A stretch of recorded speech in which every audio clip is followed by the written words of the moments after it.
മഴക്കാലത്തിന് ഇവിടെ പറഞ്ഞ് മുംബൈ. ഇനി തണുപ്പുകാലം. കൊടും തണുപ്പിന്റെ പിടിയിലാണ് മുംബൈ ഇപ്പോൾ. പതിവിന് വിരുദ്ധമായി നവംബറിൽ തന്നെ മഞ്ഞുകാലം എത്തി. മഞ്ഞുകാല മുന്നറിയിപ്പും കാലാവസ്ഥാ നിരീക്ഷകർ നൽകിയിട്ടുണ്ട്. 13 വർഷത്തിനിടെ ഏറ്റവും വലിയ തണുപ്പ് കാലമാണ് വരാൻ പോകുന്നത്. ബുധനാഴ്ച 16.2 ഡിഗ്രി സെൽഷ്യസ് താപനിലയാണ് സാന്താക്രൂസിൽ രേഖപ്പെടുത്തിയത്. ഒരു പതിറ്റാണ്ടിനിടെ നവംബർ മാസത്തിൽ രേഖപ്പെടുത്തിയ ഏറ്റവും കുറഞ്ഞ താപനിലയാണിത്. സാധാരണ ദിവസങ്ങളിലെ താപനിലയേക്കാൾ 5 ഡിഗ്രി കുറവാണിത്.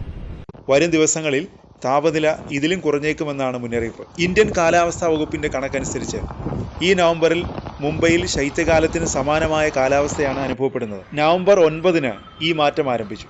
ഈ സീസണിൽ ആദ്യമായി കുറഞ്ഞ താപനില 20 ഡിഗ്രി സെൽഷ്യസിന് താഴെയായി.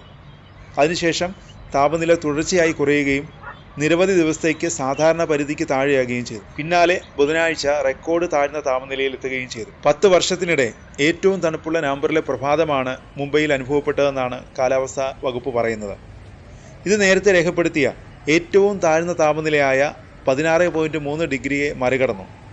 2016 നവംബർ 11 16.3 ഡിഗ്രി സെൽഷ്യസ് താപനില രേഖപ്പെടുത്തിയത്. സമീപ വർഷങ്ങളിൽ 16 ഡിഗ്രിക്ക് സമീപം താപനില രേഖപ്പെടുത്തിയത് 2024 അന്ന് താപനില 16.5 ഡിഗ്രിയിലെത്തിയിരുന്നു. ജനുവരിയും ഫെബ്രുവരിയുമാണ് മുംബൈയുടെ ശൈത്യകാല മാസങ്ങൾ. നിലവിലെ തണുപ്പ് പ്രധാനമായും മധ്യ ഇന്ത്യയിലും ഉപദ്വീപിലും വീശുന്ന തുടർച്ചയായ വടക്ക് കിഴക്കൻ കാറ്റുകളുടെ ഫലമാണെന്നാണ് വിദഗ്ധർ ചൂണ്ടിക്കാട്ടുന്നത്.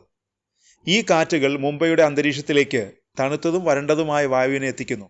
തൽഫലമായി താൽക്കാലികമായി താപനില താഴുന്നു. മഹാരാഷ്ട്രയിലെ നാസിക്, ജൽഗാവ് തുടങ്ങിയ ജില്ലകളിൽ താപനില വളരെ കുറഞ്ഞിരുന്നു.